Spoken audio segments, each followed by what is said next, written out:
Hello साथियों, नमस्कार, good evening. कैसे हैं आप सभी? उम्मीद करता हूं आप सब बहुत अच्छे होंगे, स्वस्थ होंगे और सभी अपने एग्जाम की तैयारी भी बहुत अच्छे से कर रहे होंगे। तो प्रीवियस क्लास में आपने जो क्लास की थी उससे आगे की क्लास आज हम लोग करते हैं और आज हम लोग पढ़ेंगे सबसे पहले इंपॉर्टेंट टर्मिनोलॉजी मीन महत्वपूर्ण शब्दावली। जैसे आपने वेब ब्राउजर का नाम सुना होगा, तो ये वेब ब्राउजर क्या होते हैं इनके बारे में समझेंगे। वेब सर्वर क्या होते हैं, वेबसाइट क्या होती हैं, वेब पेज क्या होते हैं। तो ऐसे कुछ शब्दावली हैं जिनको हम लोग समझने वाले हैं। तो सबसे पहले वेब ब्राउजर समझते हैं कि ये वेब ब्राउजर क्या होते हैं। देखिए, यह एक एप्लीकेशन सॉफ्टवेयर होता है। सबसे पहला तो पॉइंट याद रखना है कि वेब ब्राउजर एक एप्लीकेशन सॉफ्टवेयर है जो हमारे कंप्यूटर में इंस्टॉल किया जाता है। ओके, जो www पर यानी वर्ल्ड वाइड वेब पर उपलब्ध जानकारी को प्रदर्शित करने के लिए होता है। यानी वेब ब्राउजर एक एप्लीकेशन सॉफ्टवेयर है जो www पर उपलब्ध जानकारी को डिस्प्ले करता है, प्रदर्शित करने का काम करता है। अर्थात आप कह सकते हैं कि किसी भी वेबसाइट पर जाने के लिए वेब ब्राउजर का होना अनिवार्य है। अगर आप किसी भी वेबसाइट पर विजिट करना चाहते हैं तो उसके लिए कोई ना कोई वेब ब्राउजर होना चाहिए। ब्राउजर एक प्रकार का एप्लीकेशन सॉफ्टवेयर होता है। तो आपने अब ये समझा है कि जो हमारा ब्राउजर होता है वो एक एप्लीकेशन सॉफ्टवेयर है और अगर हम किसी भी वेबसाइट पर विजिट करते हैं तो हमें ब्राउजर का इस्तेमाल करना ही पड़ेगा। जैसे गूगल क्रोम एक ब्राउजर है, मोजिला फायरफॉक्स एक ब्राउजर है, तो किसी एक ब्राउजर का इस्तेमाल करके हम वेबसाइट तक पहुंच सकते हैं। और देखिए, ये पॉइंट कुछ आपको याद रखना है। जैसे पहला वेब ब्राउजर www यानी वर्ल्ड वाइड वेब को माना जाता है। तो फर्स्ट वेब ब्राउजर कौन सा है? वर्ल्ड वाइड वेब है, जिसे 1990 में टिम वर्नर्स ली द्वारा बनाया गया था। 1990 में टिम वर्नर्स ली ने इसको डेवलप किया था। इसका नाम बदलकर बाद में नेक्सस कर दिया गया था। देखिए, एक तो आपका www होता है जिसे वर्ल्ड वाइड वेब कहते हैं। जब हम किसी भी वेबसाइट पर जाते हैं तो आपने देखा होगा www.ccwifi.com पर आप ऐसे विजिट करते हैं तो वहां पे www आप लगाते हैं। बट ये वो वाला वर्ल्ड वाइड वेब नहीं है, ध्यान रखना, ये ब्राउजर है। इसको लिखने के लिए वर्ल्ड वाइड वेब एक में मिलाकर लिखा जाता है। वर्ल्ड वाइड वेब में कोई भी स्पेस नहीं होता है। तो इस कंफ्यूजन को दूर करने के लिए, क्योंकि वर्ल्ड वाइड वेब ब्राउजर और ये www ये सेम था, तो इसका नाम बाद में फिर चेंज किया गया और नेक्सस कर दिया गया, है ना। कुछ समय के बाद में नेक्सस के नाम से ये जाना गया। यह ब्राउजर 1994 में बंद हो गया, डिसकंटिन्यू हो गया, यानी 1994 में ये डिसकंटिन्यू कर दिया गया। पहला ग्राफिकल वेब ब्राउजर अगर आपसे एग्जाम में पूछा जाए कि कौन सा होता है तो मोजाइक होता है। मोजाइक पहला ग्राफिकल वेब ब्राउजर था। अब ग्राफिकल का मतलब क्या होता है? तो आज हम अपने ब्राउजर पर कुछ इमेज भी देख सकते हैं, पिक्चर भी देख सकते हैं, डाउनलोड कर सकते हैं, लेकिन जो ग्राफिकल नहीं होते हैं उनमें केवल टेक्स्ट ही दिखता है। ओनली टेक्स्ट को ही हम देख सकते हैं, कोई भी ग्राफिक जैसे इमेज, पिक्चर, ये सब हम नहीं देख पाएंगे। तो सबसे पहला, जैसे हमने कहा यहाँ पे वर्ल्ड वाइड वेब था, ये ग्राफिकल नहीं था, ओनली टेक्स्ट को हम देख सकते थे, ठीक है। बट सबसे पहला ग्राफिकल वेब ब्राउजर आपका कौन सा है? तो याद रखना है मोजाइक सबसे पहला ग्राफिकल वेब ब्राउजर है जिसमें हम इमेज, पिक्चर वगैरह भी देख सकते थे, जिसे NCSA यानी national centre for super computing application के द्वारा बनाया गया था और जिसे 23 जनवरी 1993 में लॉन्च किया गया था। यानी मोजाइक को 23 जनवरी 1993 को लॉन्च किया गया था। बाद में मोजाइक का भी नाम बदला गया और इसको नेटस्केप नेविगेटर के नाम से जाना गया, यानी नेटस्केप नेविगेटर फिर बाद में इसका नाम कर दिया गया। तो अब एग्जाम में यहां से सवाल तो बनेगा ही बनेगा, पूछेंगे पहला वेब ब्राउजर कौन सा है दुनिया का? तो वर्ल्ड वाइड वेब, याद रखना है। पूछेंगे पहला ग्राफिकल वेब ब्राउजर कौन सा है? तो पहला ग्राफिकल वेब ब्राउजर की अगर आपसे बात की जाए तो मोजाइक हो जाएगा, या अगर मोजाइक नहीं है ऑप्शन में तो नेटस्केप नेविगेटर भी दे सकते हैं। ये भी वही था बट केवल नाम ही तो चेंज किया गया, फिर मोजाइक को हटाया, इसका नाम बदला और नेटस्केप नेविगेटर कर दिया गया, ठीक। तो दो में से कोई भी ऑप्शन हो सकता है, याद रखना है ये पॉइंट भी। भारत का पहला वेब ब्राउजर कौन सा है? इपिक है। भारत का पहला वेब ब्राउजर इपिक है, 2008 में इसको बनाया गया था। इस वेब ब्राउजर को हिडन रेफ्लेक्स एक इंडियन स्टार्टअप के द्वारा तैयार किया गया था, यानी इसको डेवलप किया गया है 2008 में, याद रखना है 2008 में इसको डेवलप किया गया है, ठीक है। और ये मार्केट में आया है 2010 में। तो याद रखना है भारत का पहला वेब ब्राउजर इपिक है जिसे 2008 में डेवलप किया गया था। इस ब्राउजर को हिडन रेफ्लेक्स एक इंडियन स्टार्टअप कंपनी है जिसके द्वारा इसको डेवलप किया गया है। आगे बढ़ते हैं। अब कुछ महत्वपूर्ण ब्राउजर के नाम समझते हैं। तो अभी हम लोगों ने ब्राउजर को समझा कि ब्राउजर का मतलब, ब्राउज का मतलब ओपन करना। तो जो भी www की दुनिया में है उस कंटेंट तक मुझे लेकर कौन जाएगा, एक हमारा ब्राउजर सॉफ्टवेयर ही हमको वहां तक लेकर जा सकता है। तो जैसे ही ब्राउजर ओपन करते हैं वहां पे क्या होगा, एक एड्रेस बार होती है जहां पे हम वेबसाइट का एड्रेस टाइप करते हैं। तो कौन कौन से ब्राउजर हैं थोड़ा उनको देखते हैं। जैसे इंटरनेट एक्सप्लोरर, ये नाम ध्यान रखना है, ये एक ब्राउजर है। इंटरनेट एक्सप्लोरर एक ब्राउजर है, ओके, ये माइक्रोसॉफ्ट का एक ब्राउजर है। ऐसे गूगल क्रोम, ये भी एक ब्राउजर है, इसके द्वारा हम ब्राउज कर सकते हैं किसी वेबसाइट को, तो ये गूगल कंपनी का ब्राउजर है।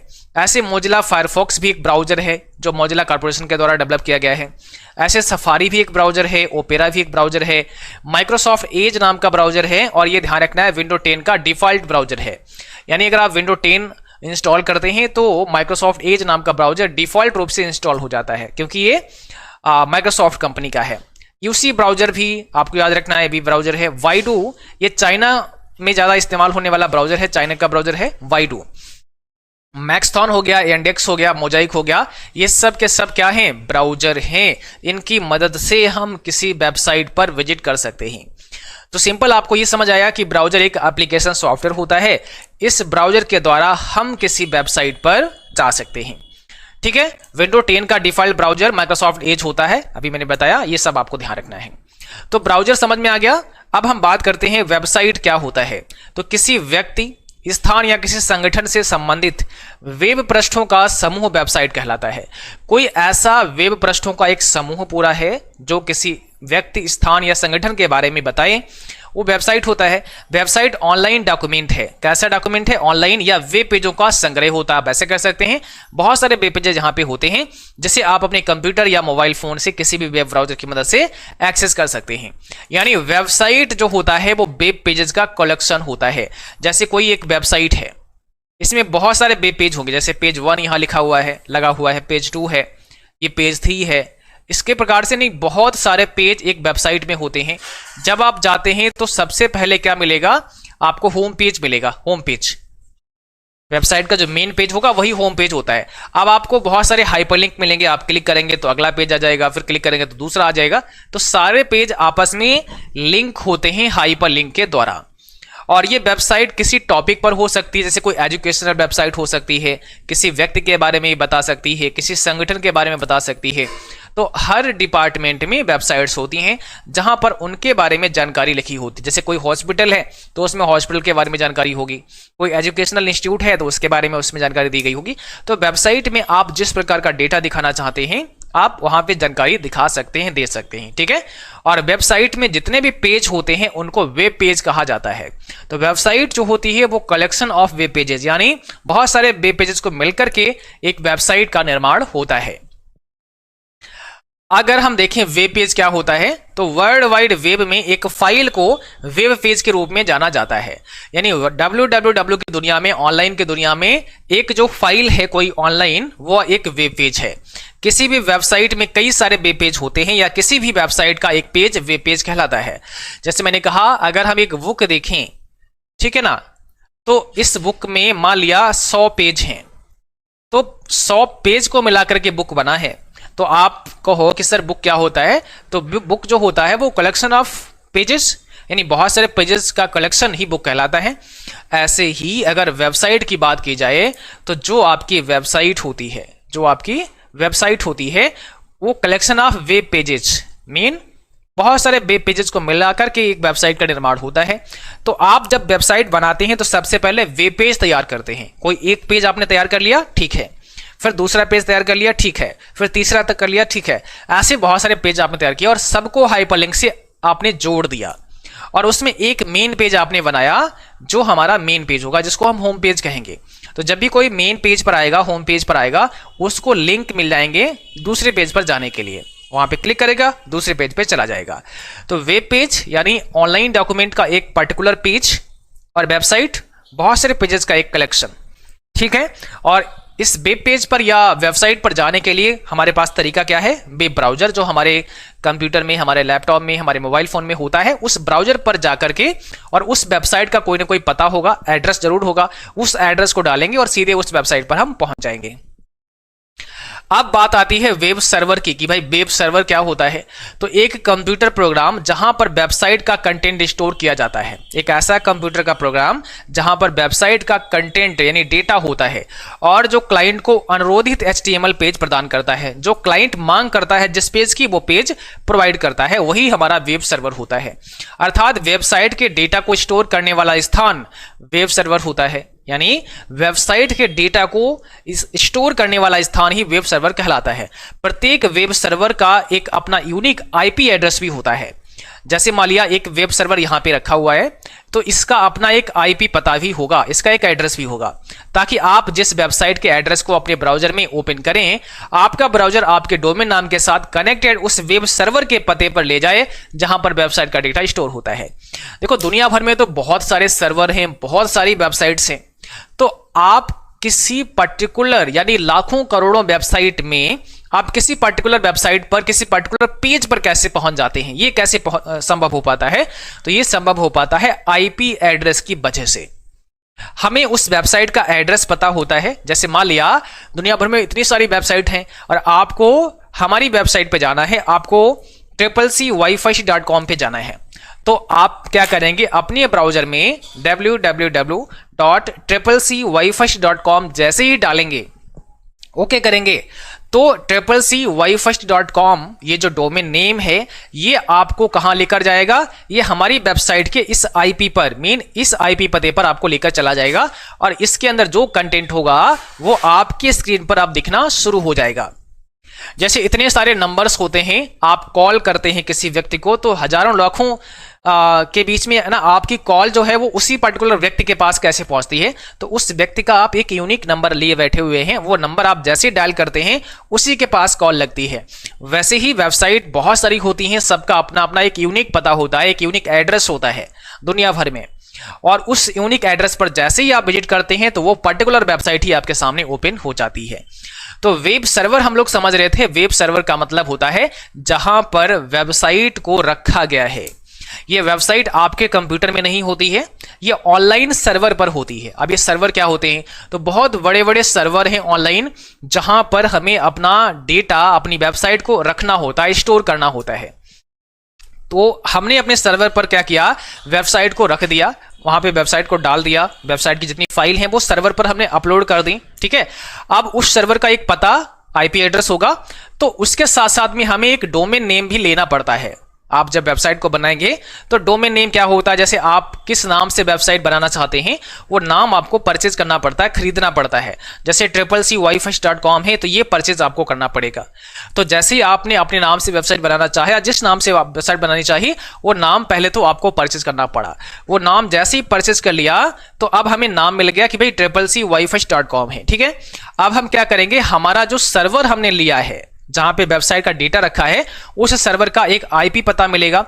इस IP पते को और आपने जो वेबसाइट का नाम रखा है, जो डोमेन नेम आपका है इस डोमेन नेम को लिंक करना पड़ेगा, IP पते को डोमेन नेम में लिंक करना पड़ेगा, ठीक है। तो डोमेन नेम जैसे आपने कोई भी नाम रख लिया, मान लिया एग्जांपल के लिए CCCwifi.com। अब इस CCCwifi.com से मैंने IP एड्रेस को क्या कर दिया, कॉन्फ़िगर कर दिया, यानी उसको अटैच कर दिया, जोड़ दिया।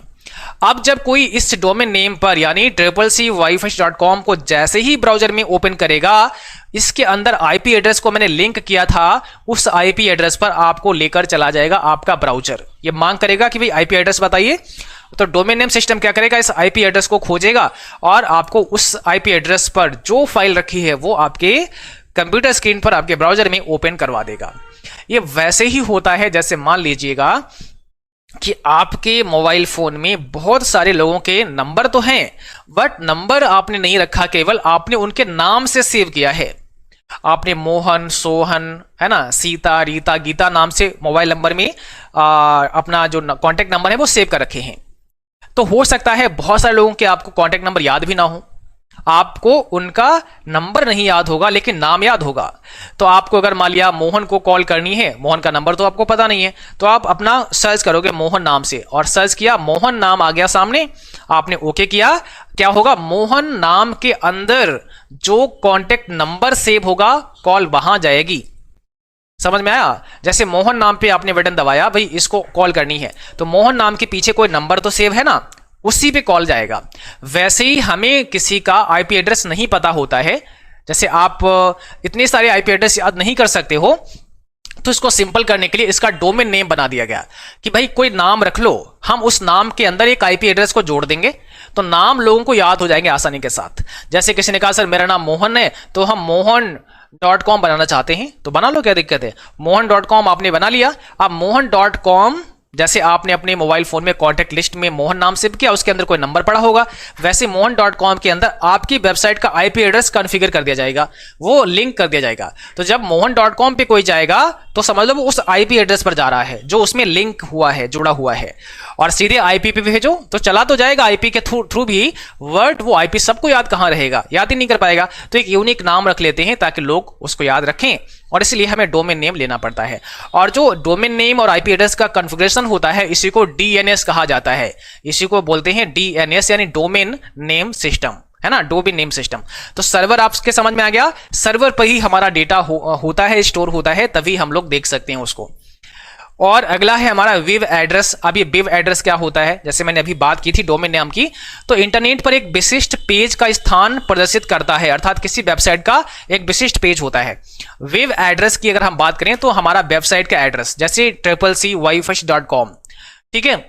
अब यहां पे वेब एड्रेस में हमारा ये तो मेन डोमेन नेम हो गया है। अब अगर हम किसी पर्टिकुलर वेब पेज पर जाते हैं तो आगे इसके अंदर क्या होगा, उसका भी लिंक ऐड हो जाएगा। जैसे मान लिया आप CCCWiFi.com पे गए तो इस पर तो इसका मेन पेज ओपन हो जाएगा। आगे अगर मान लिया यहां पे आता है ऐसे CCC मॉक टेस्ट, इसका मतलब क्या हुआ, इसका मतलब हुआ कि ये पूरा एक यूआरएल बन गया और इस वाली वेबसाइट पर, इस वाले पेज पर आप हैं, तो ये क्या है, ये पाथ है, पेज है उस वेबसाइट का एक पर्टिकुलर पेज। तो मॉक टेस्ट पर आप चले गए, हो सकता है अगली बार में आप कॉन्टेक्ट अस पर चले जाएं, हो सकता है अगली बार आप CCC 100 क्वेश्चन के मॉडल पेपर पर चले जाएंगे, तो अलग अलग पेज होंगे, ठीक है। तो वो हमें यहाँ पे लिंक देखने को मिल जाता है, पूरा ये यूआरएल होता है।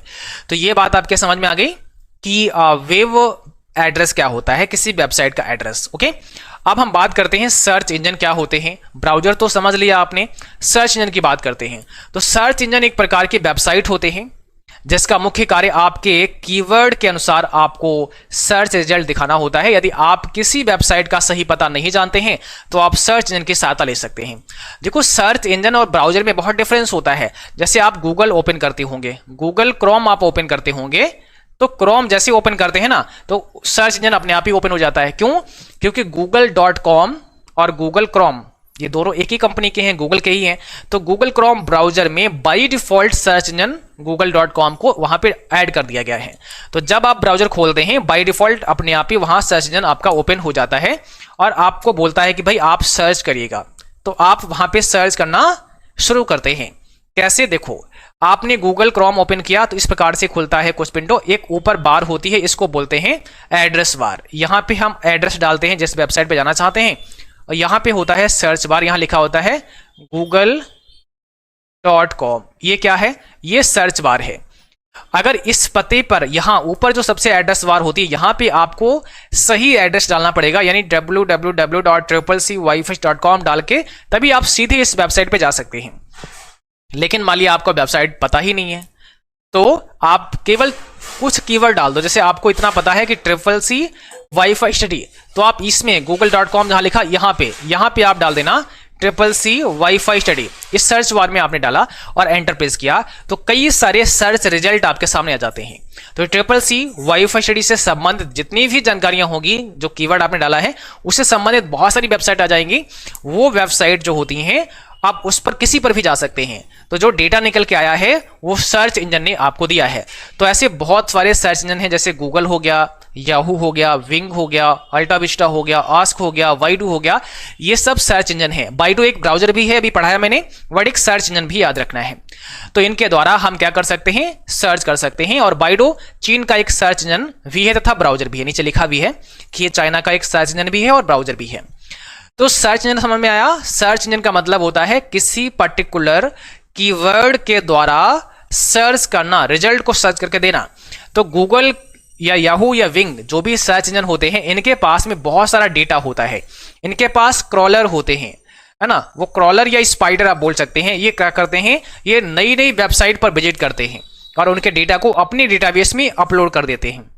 जैसे कोई नई वेबसाइट बनाई गई, उस वेबसाइट पर ये विजिट करेगा क्रॉलर, और उस वेबसाइट को क्रॉल करेगा और उसका डेटा अपने यहां पहुंचा देगा।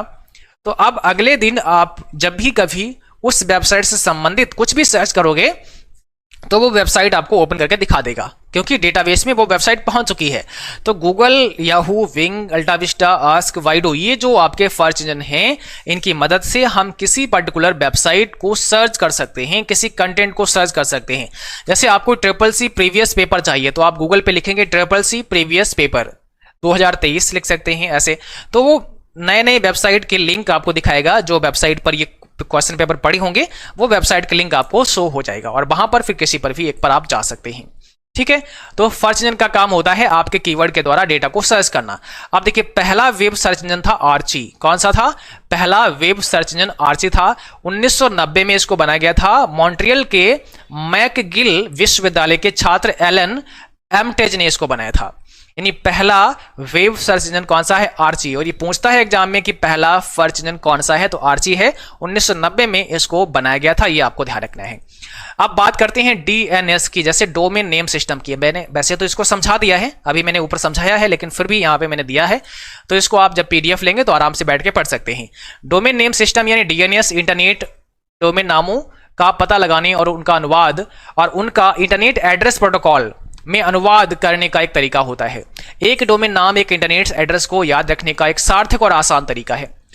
एक डोमेन नाम इंटरनेट एड्रेस को याद रखने का एक सार्थक और आसान तरीका है। जैसे मैंने कहा, IP एड्रेस को याद रखना मुश्किल है, किसी के नंबर को याद रखना मुश्किल है, उसके नाम को याद हम रख सकते हैं, तो नाम से ही हम सेव कर लेते हैं, और जब भी हमें कॉल करनी होती है उसके नाम से हम कॉन्टैक्ट लिस्ट को सर्च कर सकते हैं, उसको कॉल कर सकते हैं। तो वैसे यहां पे डोमेन नेम सिस्टम होता है, इसको हम DNS के नाम से जानते हैं। डोमेन नेम सिस्टम इसका पूरा नाम होता है। तो इसके थ्रू क्या करते हैं, हम IP एड्रेस का पता लगाते हैं कि भाई किस IP एड्रेस पर मुझे जाना है। ठीक, वो उसके अंदर पहले से लिंक कर दिया जाता है। अगर हम IP एड्रेस को देखें तो IP एड्रेस एक यूनिक एड्रेस होता है जो इंटरनेट या स्थानीय नेटवर्क पर एक कंप्यूटर की पहचान करता है। किसी नेटवर्क में किसी विशेष कनेक्शन के लिए IP एड्रेस, ठीक है, को RARP यानी रिजर्व एड्रेस रिजोल्यूशन प्रोटोकॉल द्वारा प्राप्त किया जा सकता है। ये भी आपको याद रखना है। तो इंटरनेट प्रोटोकॉल के बारे में हम पहले क्लास में भी समझा चुके हैं, आपको पढ़ा चुके हैं कितने टाइप का होता है, क्या होता है, कितने बिट का होता है, वो सारी चीजें हम आपको बता चुके हैं। IP एड्रेस को स्टैटिक और डायनेमिक दो प्रकार का होता है। मीन जो आपका IP एड्रेस होता है एक स्टैटिक होता है, एक आपका डायनेमिक होता है। तो स्टैटिक IP एड्रेस हर बार चेंज नहीं होता है, जबकि डायनेमिक IP एड्रेस हर बार चेंज हो जाता है। ये याद रखना है, स्टैटिक चेंज नहीं होगा, डायनेमिक आपका चेंज हो जाएगा। IP एड्रेस 32 बिट का होता है और 128 बिट का होता है। IPv4 32 का होता है और IPv6 जो होता है वो आपका 128 बिट का होता है। ये भी आप सबको याद रखना है। चलिए अब बात करते हैं मैक एड्रेस की। देखिए, मैक एड्रेस जो हार्डवेयर इंटरफेस को विशिष्ट रूप से परिभाषित करता है, मीडिया एक्सेस कंट्रोल कहलाता है। मैक एड्रेस का फुल फॉर्म होता है मीडिया एक्सेस कंट्रोल। और यहाँ पे आप जो देख पा रहे हैं ये NIC कार्ड है, ये नेटवर्क इंटरफेस कार्ड है। तो इसी नेटवर्क इंटरफेस कार्ड का एक अपना एड्रेस होता है। देखिए, मैक एड्रेस को नेटवर्क इंटरफेस कार्ड NIC के रोम में जनरेट किया जाता है। NIC का रोम जो होता है उसमें इसको हम जनरेट करते हैं, किसको? मैक एड्रेस को। NIC वह इंटरफेस हार्डवेयर है जो कंप्यूटर द्वारा नेटवर्क का एक हिस्सा बनाने के लिए उपयोग किया जाता है। अगर आप इंटरनेट चलाते हैं तो NIC कार्ड होना जरूरी है। मैक एड्रेस 48 बिट का होता है। नेटवर्क पर व्यक्तिगत इलेक्ट्रॉनिक उपकरणों की पहचान करने के लिए मैक एड्रेस का उपयोग किया जाता है। यानी नेटवर्क पर कौन सी डिवाइस चल रही है उस डिवाइस की पहचान मैक एड्रेस से की जाती है ना। तो इससे ये पता लगा जाता है कि भाई ऑनलाइन जो वेबसाइट पर कोई डिवाइस से कनेक्ट किया जा रहा है वो डिवाइस आखिर कौन सी है। तो वो डिवाइस की पहचान कराता है कौन? मैक एड्रेस, जिसको हम मीडिया एक्सेस कंट्रोल कहते हैं। मैक एड्रेस ये 12 अंकों का एक अल्फा न्यूमेरिक कोड होता है। पहली बात याद रखना है, 12 अंकों का कोड होता है। मैक पते का एक उदाहरण आप देखिए यहाँ पे, जैसे 00, उसके बाद V0, D0, 63, C2, 26 ऐसे कुछ होता है। तो इसमें अल्फा न्यूमेरिक अंक होते हैं, अल्फाबेट एंड नंबर दोनों होते हैं। और मैक एड्रेस को इथरनेट एड्रेस या लैन एड्रेस भी कहा जाता है। तो सारी बातें यहां पे लिखी गई हैं, अच्छे से पढ़ेंगे तो सब कुछ समझ आएगा। पहला पॉइंट, मैक एड्रेस 48 बिट का होता है। बाइट में पूछे तो 6 बाइट का होता है। मैक एड्रेस का मतलब मीडिया एक्सेस कंट्रोल होता है। ये आपके एनआईसी कार्ड का एक यूनिक नंबर होता है। एनआईसी कार्ड के रोम में इसको जनरेट किया जाता है, एक यूनिक नंबर होता है मैक एड्रेस। और इस मैक एड्रेस से हम एक पर्टिकुलर डिवाइस का पता लगाते हैं कि भाई कौन सी डिवाइस है, उसका अपना एक पता होगा और ये यूनिक रहता है। ऐसा नहीं कि किसी और का भी यही नंबर हो जाए, ऐसा हो नहीं सकता है। तो हर डिवाइस का अपना एक यूनिक नंबर होगा जिससे हमें पता लगा सकते हैं कि भाई कौन सी डिवाइस से ये सारा काम किया गया है। ठीक है, और ये कितने अंकों का होता है? 12 अंकों का होता है। आगे बढ़ते हैं, अगला है पॉइंट IMEI नंबर। तो इसका मतलब होता है इंटरनेशनल मोबाइल इक्विपमेंट आइडेंटिटी। ठीक है ना, प्रत्येक मोबाइल डिवाइस के लिए एक यूनिक संख्यात्मक पहचान होती है, इसमें भी एक नंबर दिया जाता है। और IMEI नंबर 15 अंकों का होता है, 15 अंकों का होता है। IMEI का उद्देश्य प्रत्येक डिवाइस को विशिष्ट पहचान प्रदान करना होता है। तो दुनिया भर में जितने भी मोबाइल फोन हैं सबका अपना अपना एक यूनिक IMEI नंबर होगा। तो IMEI नंबर से भी हम मोबाइल की पहचान करते हैं कि भाई कौन सा पर्टिकुलर डिवाइस है ना। तो IMEI उस एक पर्टिकुलर मोबाइल की पहचान करने के लिए होता है जो कि यूनिक होता है। फुल फॉर्म याद रखना है, इंटरनेशनल मोबाइल इक्विपमेंट आइडेंटिटी, यानी मोबाइल इक्विपमेंट को पहचान करने के लिए नंबर दिया गया है। समझ रहे हो? तो आपके हार्डवेयर की भी पहचान है, वो भी दर्ज है कि भाई आप कौन से नंबर का हार्डवेयर चला रहे हैं, आपका IMEI नंबर कौन सा है। इससे पता लगाया जा सकता है कि किस डिवाइस से आपने कहां कहां विजिट किया, क्या क्या किया, वो सारी जानकारियां IMEI नंबर के थ्रू हो जाएंगी। ठीक है, और ये 15 अंकों का कोड होगा, 15 डिजिट का कोड होता है, ये भी आपको याद रखना है। चलिए आगे बढ़ते हैं। हम अगर जानना चाहें कि मेरे मोबाइल फोन का IMEI नंबर कितना है तो कैसे जान सकते हैं? आप इसका पहचान करने के लिए *#06# कोड डायल करेंगे। *#06# कोड जैसे ही डायल करेंगे आपके मोबाइल की स्क्रीन पर आपका IMEI नंबर आ जाएगा। ठीक है, तो आज का सेशन बस यहीं पर समाप्त करेंगे। एक और क्लास आएगी जिसमें चैप्टर नंबर 6 आपका कंप्लीट हो जाएगा, फिर हम लोग चैप्टर नंबर 7 को स्टार्ट करेंगे।